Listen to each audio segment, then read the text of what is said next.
오늘 본문을 보면 야곱의 인생의 최대의 위기가 찾아옵니다. 그것은 자식의 문제로 인한 위기였습니다. 파산 선고를 해야 할 정도로 극심한 위기 속에 던져지게 되었습니다. 그것이 바로 부모인 것이죠. 부모는 자기 일보다 자식의 문제 때문에 고통을 당하고 아파하는 존재인 것입니다. 외동딸 디나가 도시에 들어갔다가 휘족 속 하몰의 아들 세겜에게 속임을 당하여 끔찍한 일을 당하게 됩니다. 세겜은 이 디나가 좋았는지 자기 아내로 달라고 흥정을 합니다. 원하는 대로 혼수를 값을 지불하겠다고 말을 하면서 디나를 자신에게 아내로 보내달라는 것이죠. 그렇게 일이 아무 탈 없이 진행될 것 같았지만 디나의 오라베인 시몬과 레위는 그것을 참을 수가 없었습니다. 그래서 보복을 합니다. 할례를 요구하여서 움직일 수 없을 때 그 부족을 찾아가서 남자들을 몰살시킵니다. 이로 인해서 그 지역에 있는 여러 부족들의 이제 미움을 사게 되고 분노를 사게 되어서 그들의 보복의 칼 앞에 놓이는 처지가 됩니다. 악이 악을 낳고 복수가 복수를 낳는 악순환 속에 던져진 야곱은 바람 앞에 선 촛불 같은 존재가 되어버리고 말았습니다. 든든하게 보였습니다. 이만하면 됐다고 여겼습니다. 탄탄하게 여겼던 그의 삶이 한순간에 벼랑 끝에 던져지게 된 것입니다. 그렇게 파멸의 순간에 처하게 되었습니다. 사실 어떤 만남은 우리의 삶을 파멸시킬 수 있습니다. 한순간에 지옥으로 만들 수도 있는 겁니다. 잘 살아왔어도, 괜찮았어도, 이만하면 됐다고 여겼어도 어떤 만남은 우리의 삶을 예상치 못한 방향으로 끌어갈 수 있는 겁니다. 사람은 존귀합니다. 누구나. 그러나 사람은 다 같지 않습니다. 수준이 틀립니다. 어떠한 결정적인 순간에 사람의 본색이 드러나게 됩니다. 평소에는 교양 있고 괜찮아 보였고 좋은 말을 했지만은 어떤 이해득실이나 어떤 위기 상황이나 어떤 문제에 던져졌을 때 그 사람의 진면목이 드러나게 되는 것입니다.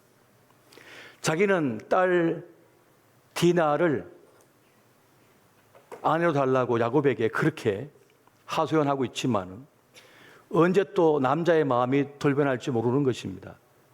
오늘 본문에도 나타나 있는 것처럼 결혼하면 그들의 부족이 이곳에 남을 것이고 그럼 그들의 모든 양떼와 소떼가 우리 것이 될 것이 아니냐라고 말하고 있는 이 장면을 보면 다 나름의 노림수가 있는 겁니다. 더 중요한 것은 여성의 인권이, 삶이 그저 한 남자의 욕망에 의하여 그렇게 좌우될 수 있는 것입니까? 행복할까요? 오빠들은 그것을 참을 수가 없는 겁니다. 그래서 동생을 찾아와 버립니다.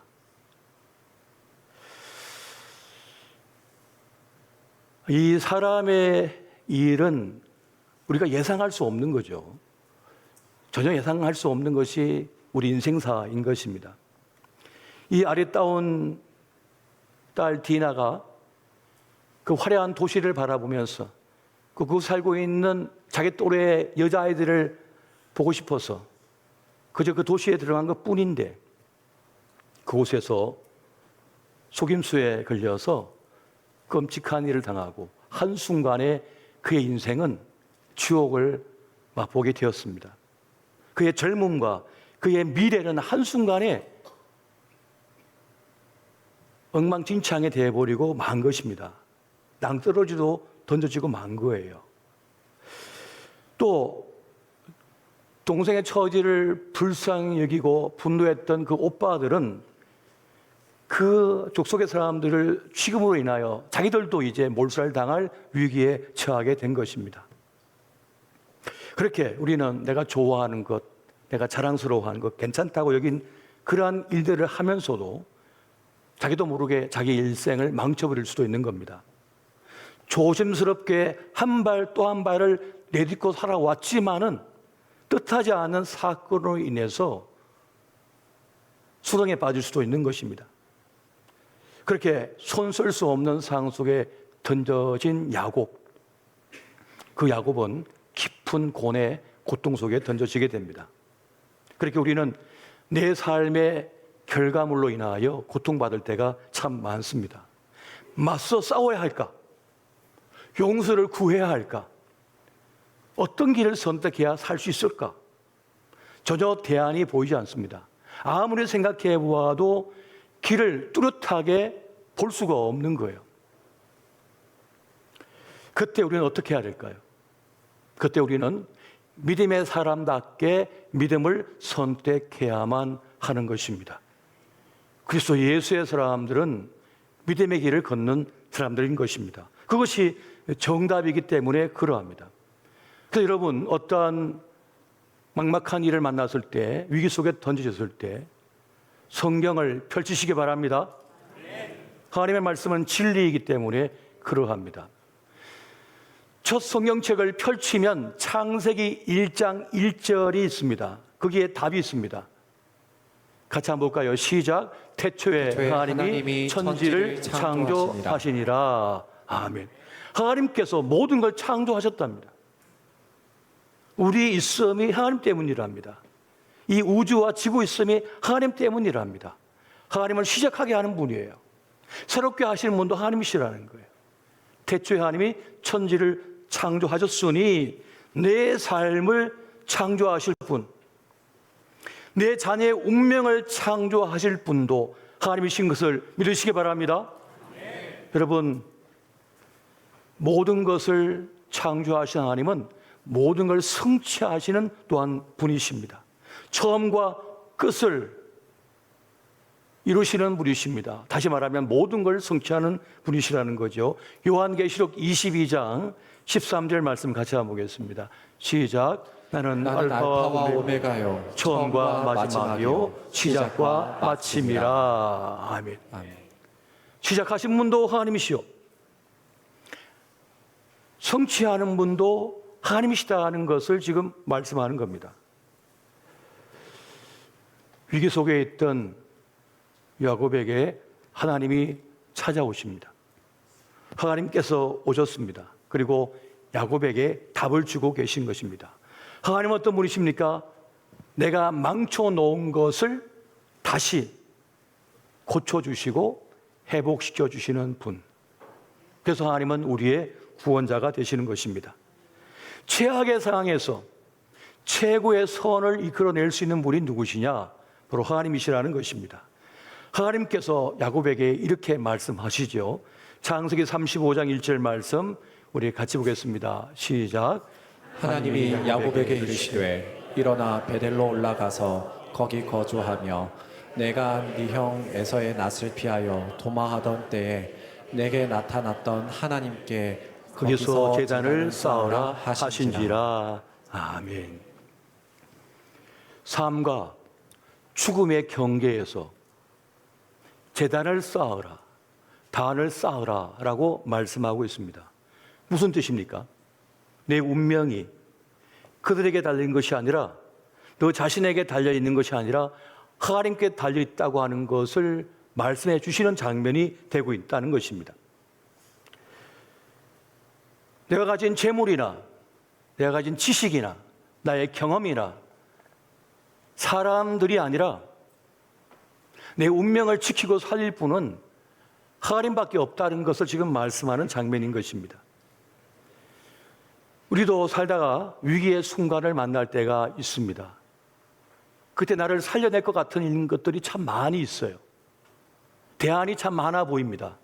하지만 나를 구원할 것은 그런 대안들이 아니라 오직 하나님밖에 없음을 믿으시기 바랍니다. 야곱은 지금 이걸 철저하게 경험하고 있습니다. 살다 보면 인생 지진을 만날 때가 있습니다. 그때는 왜 이런 일이 일어났는가 따지면 안 됩니다. 따질 새가 없습니다. 지금 지진이 났는데 왜 일어났을까 하고 따질 새가 어디 있습니까? 그때는 지금 내가 해야 할 일은 무엇인가를 생각하는 겁니다.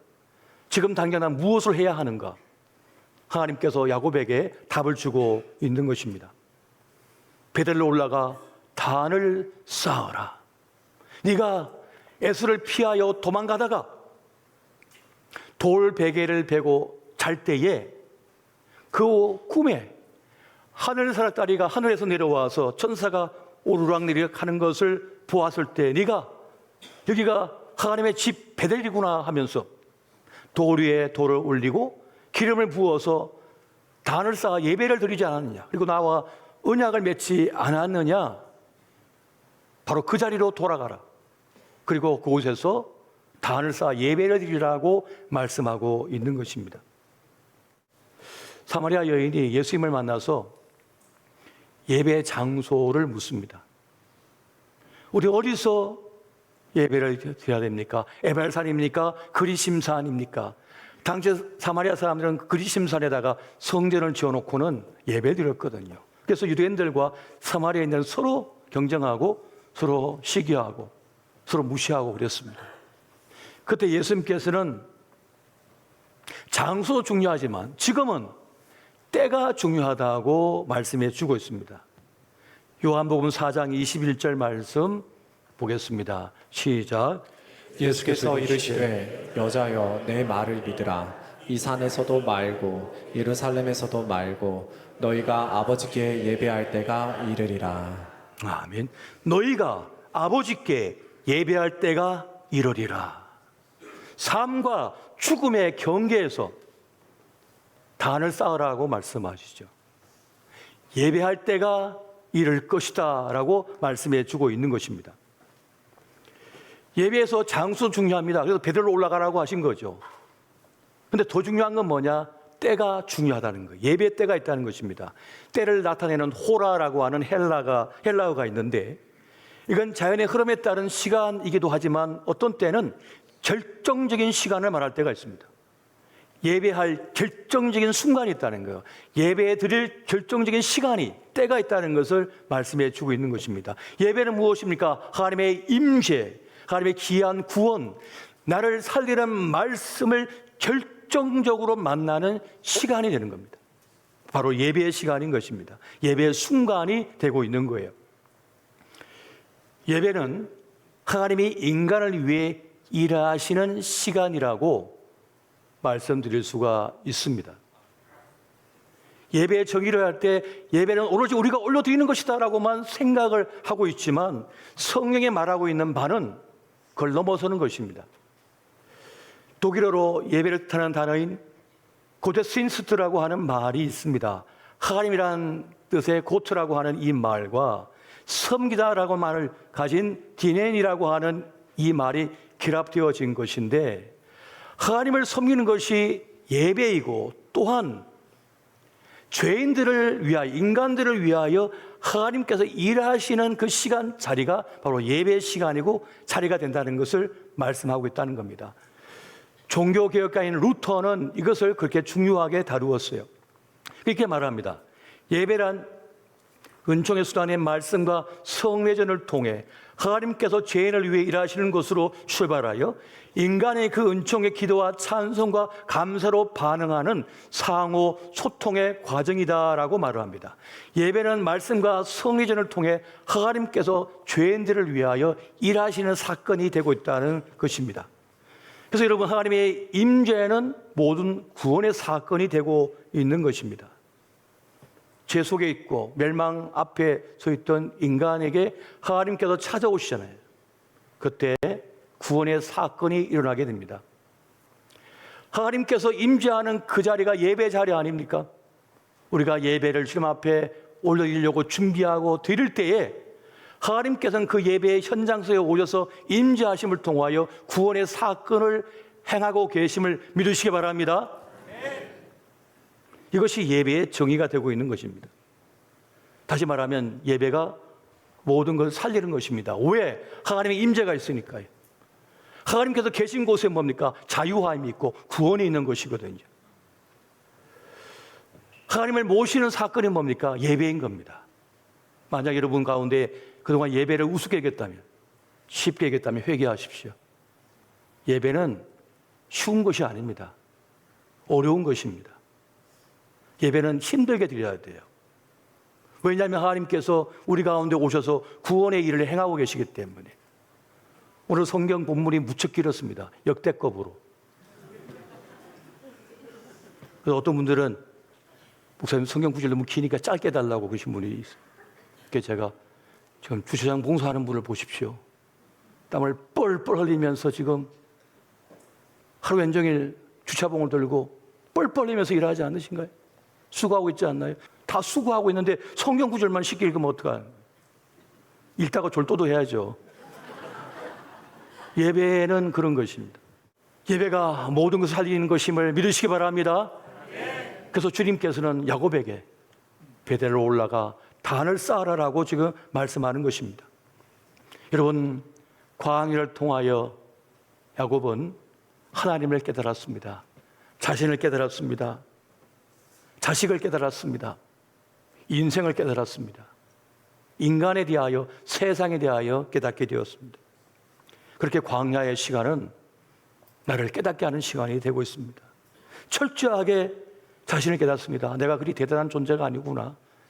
내가 정말 취약한 존재라고 하는 사실을 그 광야의 시간을 통하여 깨닫게 됩니다. 그리고 정말 중요한 것이 무엇인지를 깨닫기 시작합니다. 그래서 철든 인생이 되고 철든 신앙인이 되기 시작합니다. 그리고 소중함을 깨닫죠. 나의 소중함, 건강의 소중함, 자식의 소중함을 깨닫습니다. 일대의 소중함을 깨닫습니다. 여러분, 우리는 우리 자신을 소중히 여겨야 됩니다. 나를 잘되게 하려면, 좋아지게 하려면 어떻게 해야 될까요? 구원의 하나님, 생명의 하나님을 가까이 해야 될 줄 믿으시기 바랍니다. 그리고 또 내가 좋아지려면 좋은 사람을 가까이 해야 돼요. 좋은 사람을 가까이 하면 내가 좋아지지만요, 나쁜 사람을 가까이 내가 나빠져요. 이건 만고의 진리 아닙니까? 더 나아진 나를 기대해주고 바라는 사람을 만나면 정말 잘 만난 겁니다. 내가 안 됐으면 하는 마음을 가진 사람을 만나면 큰일 납니다. 그리고 우리는 광야의 시간을 통하여 세상을 깨닫게 됩니다. 세상의 범죄에는 사람도 들어가고요, 돈도 들어가고요, 소유도 들어가고, 인기도 들어가고, 명성도 들어가고, 권력도 들어가게 됩니다. 그 광야의 시간을 통하여 이제 세상을 깨닫게 되어지는 것입니다. 그리고 광야를 통하여 우리는 없이도 사는 법을 배우기 시작합니다. 전에는 다 가져야 된다고 생각했어요. 다 누려야 된다고 생각했어요. 다 먹어야 된다고 생각했어요. 그런데 광야의 시간을 통해서 조금 드러내는 사람이 됩니다. 사람도 좀 드러내고, 소유도 좀 드러내고, 조금씩 드러내는 사람이 됩니다. 아, 다 가질 필요가 없구나. 다 먹을 필요가 없구나. 다 만날 필요가 없구나 하는 것을 깨닫습니다. 아직 광야의 길을 걸어보지 않은 분은 모르실 거예요. 그런데 큰 사건을 만나든가 큰 아픔을 겪는다든가 큰 질병에 있다가 노임을 받은 분들은 알 겁니다. 그리 다 가지지 않아도 된다는 사실을. 그가 가졌던지 또 저가 가졌던지, 전에는 저가 뭘 가졌네, 또 가졌네, 나도 가져야지라고 생각해서 쉬지를 못했어요. 나도 그걸 가져야 되기 때문에, 그걸 누려야 되기 때문에, 또 만나야 되기 때문에 쉴 수가 없어요. 그런데 광야의 길을 걷고 나면 드러냅니다. 굳이 다 만날 필요 없고, 다 먹을 필요 없고, 다 가질 필요 없고, 나에게 맞는 것만 가지면 되는 거구나. 정말 있어야 될 것만 있으면 되는 거구나 하는 것을 깨닫게 되는 것입니다. 그래서 광야를 거친 사람은 삶의 방식이 단순해집니다. 그리고 분명해집니다. 왜냐하면 선명하게 보이거든요. 제대로 보이거든요. 그리고 광야의 시간을 통하여 우리는 나그네의 힘을 깨닫습니다. 내가 지금 순례길을 걷고 있는 것이구나. 우리는 나그네 인생이기 때문에 말뚝을 이 세상에 너무 깊이 박아놓으면 안 됩니다. 야야, 이제 그만 들어와서 저녁 먹어라. 그러면 딱지치기 하던 거, 줄넘기 하던 거, 공기놀이 하던 거, 구슬치기 하던 거 다 놓고 그냥 엄마 품으로 가야 됩니다. 그렇게 가는 것이 우리 인생인 거죠. 이 세상은 영원하지 않습니다. 다 두고 가야 되는 겁니다. 그리고 광야는 하나님을 깨닫게 합니다. 멀리 보였던 하나님, 나와 상관이 없어 보였던 하나님. 근데 광야의 시간을 통하여 말씀이 들려오기 시작합니다. 그래는 성경 한 장도 읽기가 힘들었어요. 근데 어느 순간 성경이 막 읽어지기 시작하는 거예요. 말씀이 막 들려오기 시작하는 거예요. 내 귀에 들려오기 시작하는 거예요. 기도가 달라지기 시작하는 거예요. 전에는 누구 들을까 싶어갖고 기도도 예쁘게 하려고 노력을 많이 했고, 기도가 잘 안 돼서 사람들이 의식돼가지고, 그래 광야 시간에 던져지게 되면 기도가 달라져 버립니다. 내 자식이 죽게 생겼는데, 내 집안이 망하게 생겼는데, 내가 병이 들어 죽게 생겼는데, 사람들의 말이 안 들려오기 시작합니다. 우리 하나님 말씀이 들려오고 하나님 앞에 내가 단독자로 서게 되는 거예요. 하나님을 직면하게 되는 거예요. 주님께서 내 앞에 앉아 계신 것처럼 느껴지기 시작하는 거예요. 기도가 다릅니다. 찬송이 달라집니다. 예배의 자세가 달라집니다. 예배를 향하여 나오는 걸음이 달라집니다. 예배를 위하여 준비하고 옷을 입을 때부터 달라집니다. 벌써 나는 하나님을 만나러 가는 것이다, 하나님 앞에 거룩한 성사를 올려드리러 가는 것이다 라고 하는 마음 자세가 되기 때문에 예배를 향하여 나오는 걸음이 달라지는 거예요. 완전 달라집니다. 여러분, 광야의 시간을 거치면서 우리는 철저히 혼자가 됩니다. 사람도 떠나가고 돈도 떠나가고 건강도 떠나가고 다 떠나갑니다. 홀로 남게 됩니다. 야복 나루에 있는 야곱처럼. 그리고 찾아오신 하나님을 만나게 되죠. 여러분, 어느 사이 눈을 떠보니까 여러분 홀로 해변가를 거닐고 있을 수 있습니다. 그 너무 두려워하지 마십시오. 요단강을 걷는 겁니다. 혼자 요단강을 건너고 있는 거예요. 그리고 하나님께서, 주님께서 이리 오라고 나를 맞이하시는 거예요. 죽었습니다. 이제 주님을 만난 거예요. 광야는 하나님을 진정으로 만나는 사람이 되게 만듭니다. 주님을 향하게 됩니다. 그 시선이, 그 삶이 주님을 향하게 됩니다.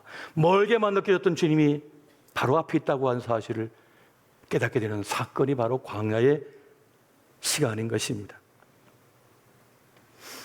하나님께서는 광야의 시간, 그 자리에서 우리 인생을 새롭게 빚어내십니다. 새로운 인생의 출발점을 가지게 만드셔요. 그 광야에서 주님 우리를 치유하십니다. 우리를 만지십니다. 우리를 새롭게 하시는 거예요. 그렇게 나를 새롭게 치유하고 태어나게 하는 곳이 뭡니까? 바로 광야가 되는 것입니다. 그래서 광야는 때로 축복이 된다고 말씀하는 거예요. 광야는 여러분, 죽을 것은 죽습니다. 살 것은 살려내는 곳이 됩니다.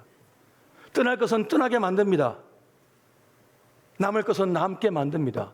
그래서 여러분이 큰 고난과 역경 속에 광야의 길을 지날 동안에 떨어져 나갈 사람 다 떠나지 않습니까? 남을 친구는 남지 않습니까? 내가 잘 나갈 때는 늘 있었죠, 사람들이. 그러나 광야의 길에 던져지면, 퇴직하고 나면, 병들고 나면 전화가 걸려오지 않습니다. 찾아온 사람도 없습니다. 남을 사람 남고 떠날 사람 떠나는 겁니다. 진짜만 남는 거예요. 내 광야는 나를 새롭게 하는 시간, 진짜가 되게 하는 시간, 나를 바꾸는 시간, 주님을 깊이 만나고 주님과 동행하는 시간이 됩니다. 여러분, 광야에서 하나님을 만나시기 바랍니다. 지금 어떤 어려움과 역경 속에 있든지 주님을 만나시면 됩니다. 그리고 삶과 죽음의 경계에서 단을 쌓으라 라고 말씀하셨던 것처럼 주님 앞에 예배를 드리십시오. 가정에서 드리시든 직장에 드리시든 그 예배의 시간이 있는 거예요. 때가 있는 거예요. 결정적인 순간이 있는 거예요.